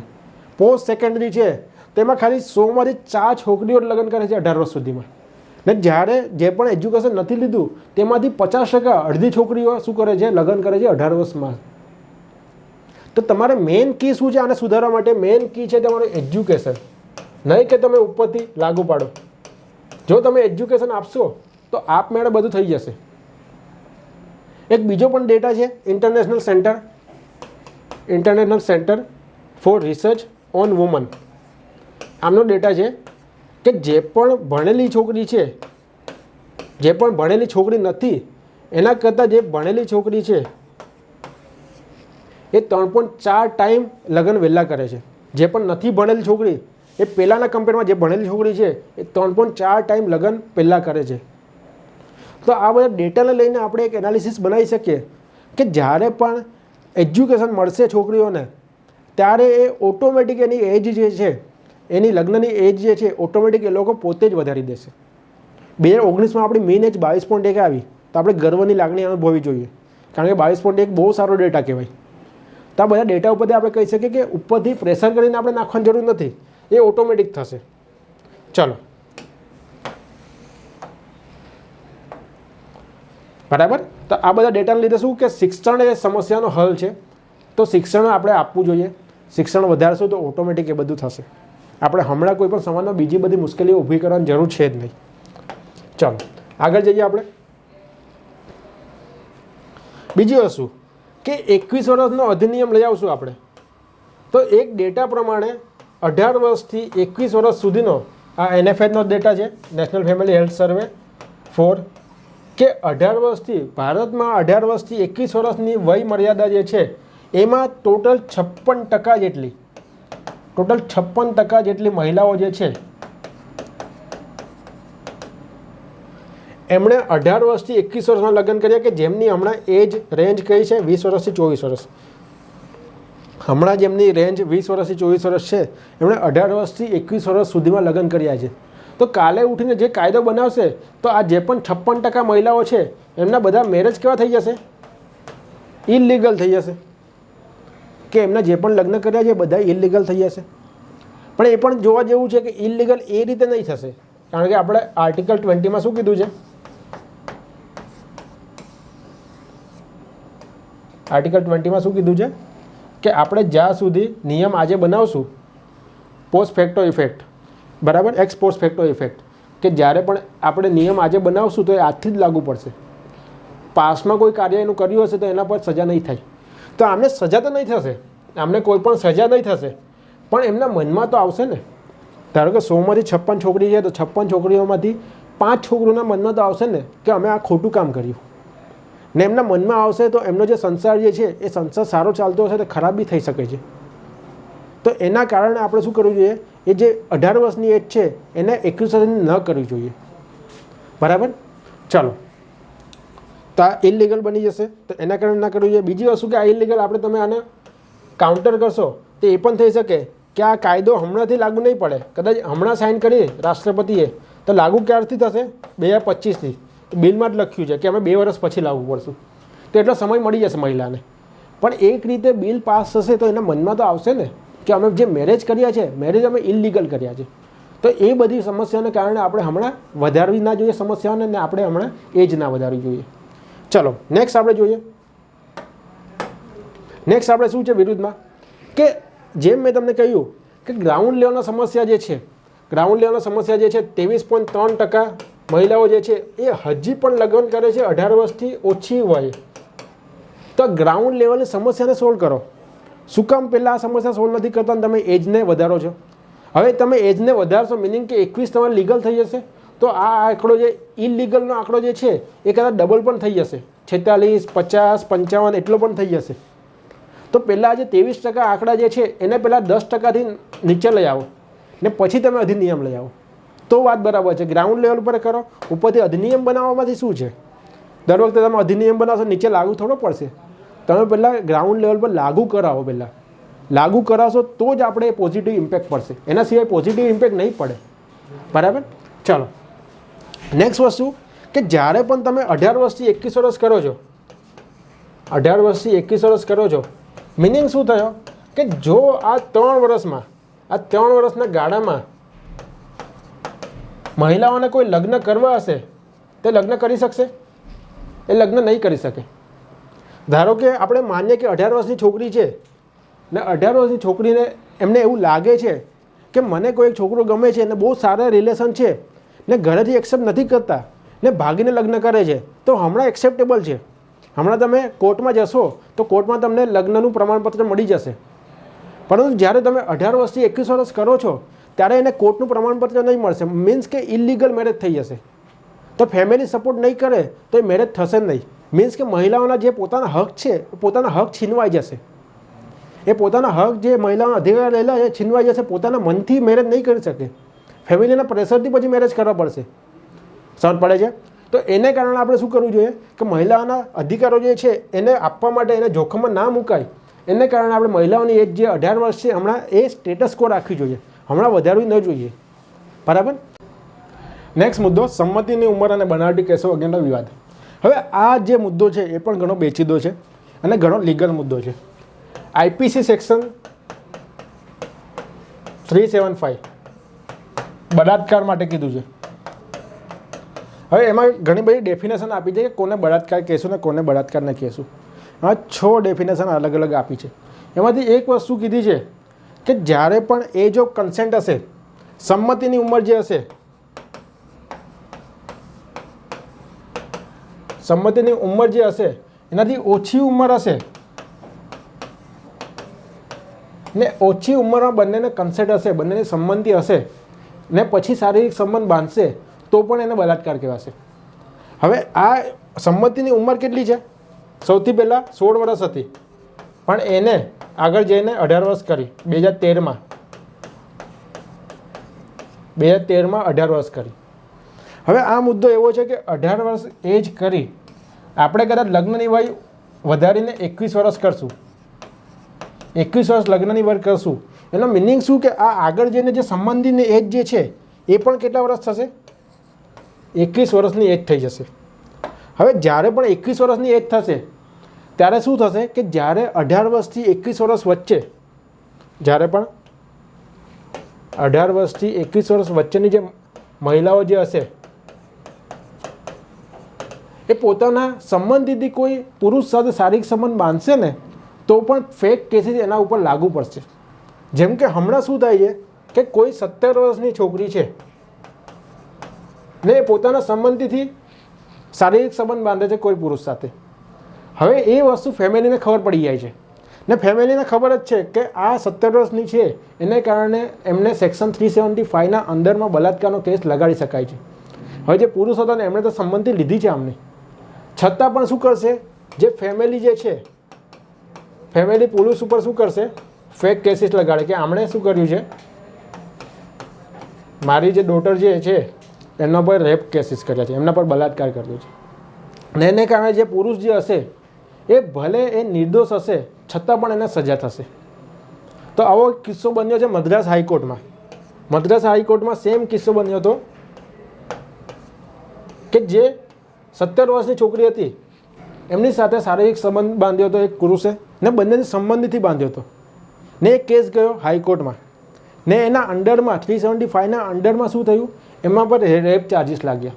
પરંતુ મદ્રાસ હાઈકોર્ટે ગવર્મેન્ટને કીધું, કેન્દ્ર સરકાર જે છે એમને કીધું કે તમે જે એજ ઓફ કન્સેન્ટ જે છે, સંબંધીની ઉંમર જે છે એ તમે 18 વર્ષથી 16 વર્ષ કરો.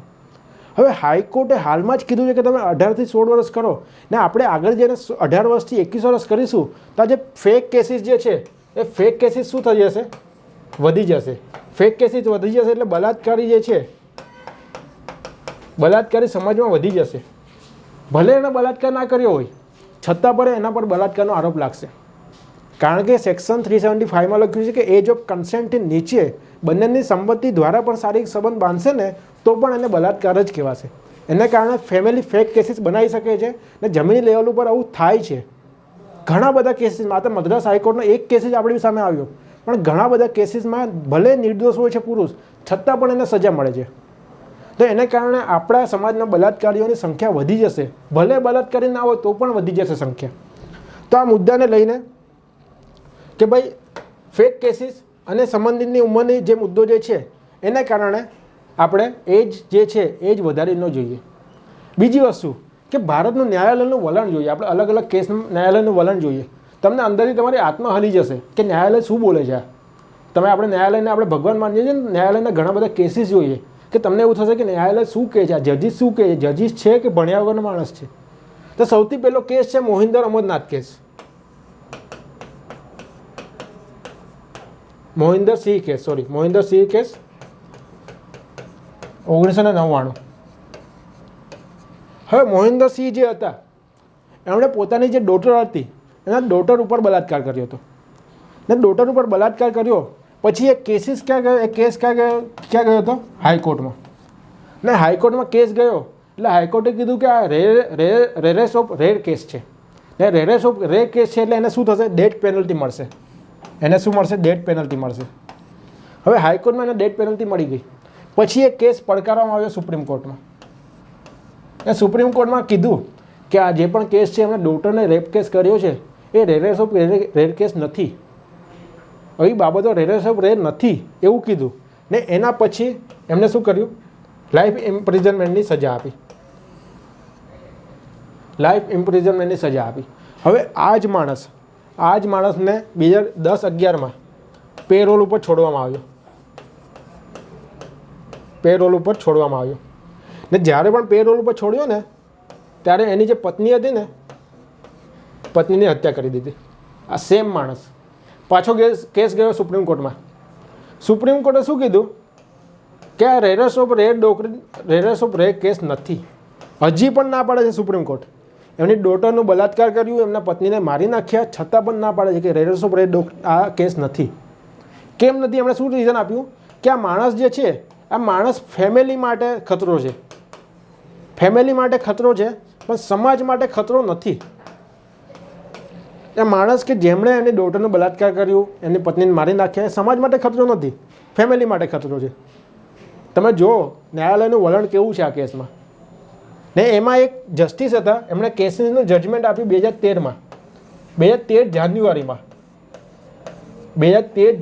આનું જજમેન્ટ આપ્યું. એમાં એક જસ્ટિસ હતા, બે જસ્ટિસ હતા. એમાં એક જસ્ટિસ હતા પી સથાશિવમ, એક જસ્ટિસ હતા. હવે આ કેસ પતી ગયો. તમે જોજો, પી સથાશિવમ જે છે જસ્ટિસ હતા. જાન્યુઆરી 2013માં કેસનું જજમેન્ટ આપ્યું. છોકરી અહીંયા છે, એનો બલાત્કાર થયો છતાં પણ એને સજા ના મળી. બીજો કેસ લઈએ આપણે.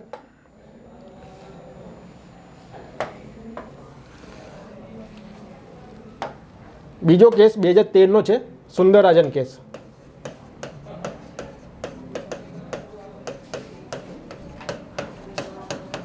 ના, સુંદરરાજન કેસ ક્યારે આવ્યો હતો? ફેબ્રુઆરી 2013માં. ને ફેબ્રુઆરી 2013માં કેસીસ આવ્યો. એમાં શું હતું કે આ જે માણસ હતો એમણે પોતાનો પુત્ર જે હતો, પુત્રને 7 વર્ષનો જે પુત્ર હતો એને કિડનેપ કર્યો હતો ને એના પછી શું થયું હતું? એની હત્યા થઈ હતી. એમને મારી નાખવામાં આવ્યો હતો. હવે પુત્રને મારી નાખ્યો છે ને એ કેસીસમાં પણ જજમેન્ટમાં કોણ હતું? પી સથાશિવમ. જે આપણે જાન્યુઆરીમાં જે જજમેન્ટ આપ્યું, સેમ જસ્ટિસ અહીંયા હતા. એમણે શું કીધું કે આ કેસ જે છે આ કેસ શેમાં આવશે? રેરેસ ઓફ રેરમાં આવશે. એનું રીઝન શું આપ્યું કે આ જે પુત્ર હતો 7 વર્ષનો, એના ઉપર કોઈ ફેમિલી ડિપેન્ડન્ટ હતી. ફ્યુચરમાં એના ઉપર કોઈ ફેમિલી ડિપેન્ડન્ટ થતે, ફેમિલીને સાચવતે, ને જો આ મૃત્યુ ન થતે તો એ સરખી રીતે ફેમિલીને સાચવી શકતે. આ મૃત્યુ થયું એટલે એની ફેમિલી પણ એકલું પડી ગયું ને એને કારણે આમને સજા મળશે ડેથ પેનલ્ટીની. એ જ વસ્તુ આગળનો જે કેસ હતો એમાં છોકરી હતી, એમાં શું થયું? રેરેસ ઓફ રેર કેસ ના કીધો. તો છોકરી અને છોકરાનો બાયસનેસ જોવા મળે છે આપણને, બરાબર? તે ન્યાયાલયનું વલણમાં તમને જોવા મળે છે. તો આપણે 18 વર્ષથી 21 વર્ષની ઉંમર વધારવાની જરૂર નથી. આપણે આ જે માનસિકતાને બદલવાની જરૂર છે. લોકોને માનસિકતા બદલાશે તો બાકી બધું ઓટોમેટિક ઇઝીલી થઈ જશે. ન્યાયાલય જેવી માનસિકતા ધરાવે છે તો તમે નીચેના વર્ગ પાસે તો શું એક્સપેક્ટ કરી શકો? કંઈ જ ના એક્સપેક્ટ કરી શકો. બીજો કેસ જોઈએ આપણે હમણાં. બીજો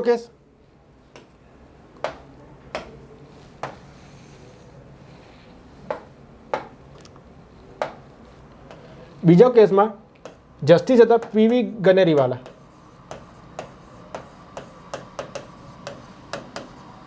નાગપુર બેન્ચમાં બેઠા હતા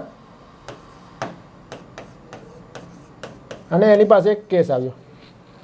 એ કેસમાં એમણે જજમેન્ટ આપ્યું ને, આખા ભારતમાં હાહાકાર મચી ગયો હતો. એમણે જજમેન્ટમાં કીધું કે જ્યારે તમે છોકરીઓના જે સ્તન હોય છે, જે છાતીઓનો ભાગ હોય છે, એ તમે કપડાં ઉતાર્યા વગર તમે એને ટચ કરશો તો એને સેક્સ્યુઅલ અસોલ્ટ નહીં કહેવાય, કારણ કે એ સ્કિન વચ્ચે અટેચમેન્ટ નથી થયું. તમે ઉપરથી કંઈ પણ કરશો એને સેક્સ્યુઅલ અસોલ્ટ નહીં કહેવાશે, એને રેપ નહીં કહેવાશે, કારણ કે એમાં સ્કિનનું ટચ નથી થયું.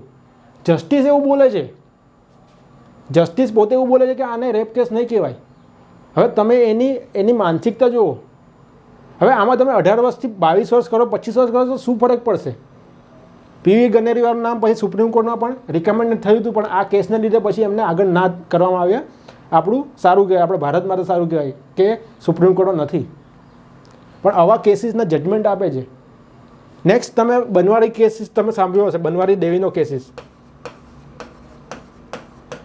બનવારી દેવી જે હતા 1992નો કેસ છે. બનવારી દેવી એક આશા વર્કર હતા.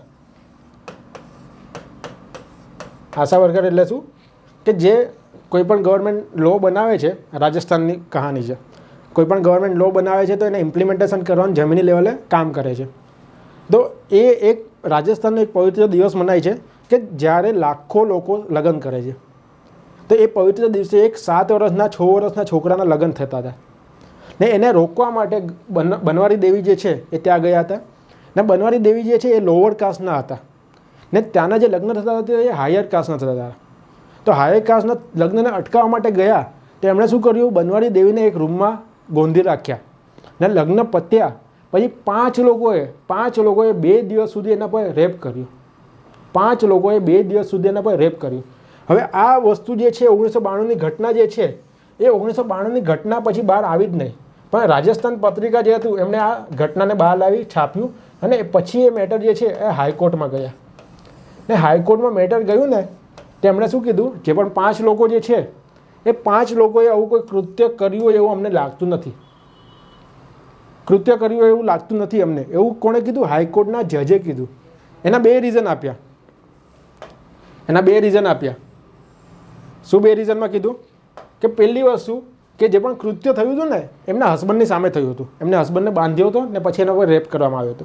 હવે હાઈકોર્ટે શું કીધું પહેલા રીઝનમાં કે એવું અમે માની જ ના શકીએ કે હસબન્ડ સામે છે ને હસબન્ડ વાઈફને બચાવતો નથી, હસબન્ડ વાઈફને બચાવવો જોઈએ, એ હસબન્ડની ભૂલ છે એવું કીધું. બીજી વસ્તુ શું કીધું, જે 5 લોકો જે હતા 5 લોકોમાંથી એક કાકા અને ભત્રીજા હતા. તે એવું કીધું કે આપણા સમાજમાં એવી કોઈ લાગણીનો જે સંબંધ છે એને કારણે કાકા અને ભત્રીજા એકબીજાની સામે કોઈ બી એવું કૃત્ય ના કરી શકે, અમે એવું માનતા જ નથી. હવે આ બધું જે જજનું વલણ છે, આ ન્યાયાલયનું વલણ છે, એને તમે કેવી રીતે ચેન્જ કરી શકશો? એના પછી એ કેસ ગયો સુપ્રીમ કોર્ટમાં કેસ ગયો, પછી એમને જજમેન્ટમાં સારું એવું ન્યાય મળ્યો. અને તમને કદાચ ખબર હશે 1997ની વિશાખા ગાઈડલાઇન. તો વિશાખા ગાઈડલાઇન છે આમના કેસ પછી જ બની હતી. આમનો જે કેસ થયો હતો આખા ભારતમાં હાહાકાર મચ્યો હતો એના પછી વિશાખા ગાઈડલાઇન બની હતી કે જ્યારે પણ તમે કોઈ પણ કામના જગ્યાએ જાઓ છો ત્યારે તમારા વિરુદ્ધમાં કોઈ પણ કૃત્ય થાય છે તો એનાથી બચવા માટે વિશાખા ગાઈડલાઇન બનાવી હતી સુપ્રીમ કોર્ટે. તો આવા લોકોના વલણને જોઈને આપણને એવું લાગે, આપણને આગળ આપણી પોતાની આત્મા હચમચી જાય કે આવા લોકો વિચારે, જજમેન્ટ આપે છે, વિચારે તો ઠીક છે, જજમેન્ટ આપી દે છે. તો એના લીધે આપણે શું કરવાનું છે, માનસિકતા ચેન્જ કરવાની જરૂર છે, નહીં કે ખાલી એજ ચેન્જ કરવાની જરૂર છે. બરાબર? ચલો નેક્સ્ટ, ચલો આ બધું પતી ગયું, કરવું જોઈએ કે ના કરવું જોઈએ એ બધી વસ્તુ પતી ગઈ. તો આપણે એન્ડમાં શું લખવાનું, આગળ શું કરી શકાય એ નિબંધમાં તમારે લખવું પડશે. તો આગળ શું કરી શકાય એમાં આપણે 2 થી 3 વસ્તુ લખી શકીએ. પહેલી વસ્તુ કે વુમન જે છે, વુમનને એમ્પાવર કરો. એમ્પાવર કેવી રીતે કરી શકો કે બધી જગ્યાએ એમના પ્લેસે મૂકો. જેમ કે આપણે કહીએ કે હમણાં જે પાર્લામેન્ટ જે છે, આપણે સંસદ છે, તો સંસદમાં વુમનનું પ્રમાણ કેટલું છે? ખાલી 10.5% જ છે. હાઈકોર્ટ છે તો હાઈકોર્ટમાં વુમનનું પ્રમાણ કેટલું છે? 11.5% જ છે. સુપ્રીમ કોર્ટ છે તો સુપ્રીમ કોર્ટના 33 જજમાંથી કેટલા છે? ખાલી 4 જજ જે છે એ ખાલી વુમન છે. તો આનું પ્રમાણ વધારો. જો આનું પ્રમાણ વધશે તો ઓટોમેટિક બાકી બધા જે લો બનાવવાના છે, જે જજમેન્ટ આપવાના છે, એ સરખા જજમેન્ટ આવશે, સરખા લો બનશે, તો ઓટોમેટિક વુમન જે છે એમ્પાવર થઈ જશે. બીજી વસ્તુ કે વુમનના એજ્યુકેશન ઉપર તમે ધ્યાન આપો. આપણે જેમ જોયું ડેટા પ્રમાણે કે જો વુમનને તમે એજ્યુકેશન આપશો તો આપમેળે જે લગ્નની એજ છે, આપમેળે લગ્નની એજ વધી જ જશે. તમને કદાચ ખબર હશે કે જે ડૉક્ટર છે, જે એન્જિનિયર બને છે, એ 25-26 વર્ષે હવે લગ્ન કરે છે. એવરેજ એજ તમારા જે લોકો જે હશે, તમારા મિત્રો જે હશે, એ 25-26 એવરેજ એજ હશે બધાની, કદાચ 24 હશે, કે એટલી ઓછી નહીં હોય કે 18-20 વર્ષે લગ્ન કરશે. તો જે ભણેલી છોકરી છે એ ભણેલી છોકરી ઓટોમેટિક વધારે વયે લગ્ન કરે છે. તો તમે શું આપો? એજ્યુકેશન આપો. બીજું, લો કમિશન. લો કમિશને 2008માં રિકમેન્ડેશન કર્યું હતું. 2008માં રિકમેન્ડેશન કર્યું હતું કે તમે 21 વર્ષ જે કહો છો કે તમે 18 વર્ષથી 21 વર્ષનું વસ્તુ કહો છો મહિલા માટે, તો એના માટે એવું જ કરો ને કે પુરુષ માટે 21 વર્ષથી 18 વર્ષ કરી દો, એટલે સમાનતા થઈ જશે, બાકી બધા ઇસ્યુ પણ નહીં થાય. તો આપણે એવું બી કરી શકીએ કે જે અસમાનતા અને એ બધું વસ્તુ કહે છે એક પક્ષ કે આપણે આમ કરવું જોઈએ, તેમ કરવું જોઈએ, તેની સમાનતા લાવવા માટે આપણે 18 વર્ષ બી કરી શકીએ બંને વચ્ચે. પણ મેઇન વસ્તુ જે છે એ મેઇન વસ્તુ આપણે શું કરવાનું છે કે લોકોની જે માનસિકતા જે છે, માનસિકતામાં ચેન્જ લઈ આવવાનો છે ને જમીની લેવલે જે બી વસ્તુ જે છે જમીની લેવલે સુધાર કરવાનો છે. કાલે આપણે બનાવી બી દઈશું, ચલો કાયદો આવી બી ગયો, કાલે બનાવી બી દીધો કાયદો, 21 વર્ષનો કાયદો બનાવ્યો, પણ જ્યાં સુધી જમીની લેવલે ઇમ્પ્લિમેન્ટ નહીં થાય ત્યાં સુધી સમાજમાં કંઈ જ ફરક નહીં પડે. લોકોની માનસિકતામાં ચેન્જ નહીં થાય ત્યાં સુધી કંઈ જ ફરક નહીં પડે. તો લોકોની માનસિકતામાં ચેન્જ લાવો, જમીની લેવલે સુધાર લાવો, લોકોને શિક્ષણ આપો, મહિલાઓને શિક્ષણ આપો, લોકોને એમ્પાવર કરો, લોકોને અવેર કરાવો કે આ બાબત થશે તો આવું થશે, આ બાબત થશે તો આવું થશે. જો અવેર થશે તો સમાજમાં ચેન્જ આવશે, એના વગર સમાજમાં ચેન્જ નહીં આવે. ચલો, તો આ મુદ્દો હતો. હવે જ્યારે પણ તમારે કન્ક્લુઝન લખવું હોય, તમને કદાચ એવું થાય કે મારે કોઈ એક પક્ષ લેવો છે, તો તમે પક્ષ પણ લઈ શકો, વિપક્ષ પણ લઈ શકો, એ તમારા ઉપર છે. જ્યારે પણ તમે પક્ષ લો છો ત્યારે તમારે શું કરવાનું છે? જે પણ બિલ આવ્યું છે એના તરફેણમાં કરવાનું છે કે જે 2021નું બિલ આવ્યું છે એ જયા જેટલી ટાસ્ક ફોર્સ પછી બન્યું છે, એટલે જયા જેટલી ટાસ્ક ફોર્સે 1 વર્ષ સુધી બધા જે પણ રિસર્ચ કર્યા છે એના ઉપરથી આ વસ્તુ બની છે 18 વર્ષથી 21 વર્ષ, તો આપણે એને ઇમ્પ્લિમેન્ટ કરવી જોઈએ ને ઉપરના જે ફાયદા છે એ ફાયદાને જોઈને આપણે ઇમ્પ્લિમેન્ટ કરવું જોઈએ. એ રીતે તમે શું કરી શકો? પક્ષમાં લખી શકો.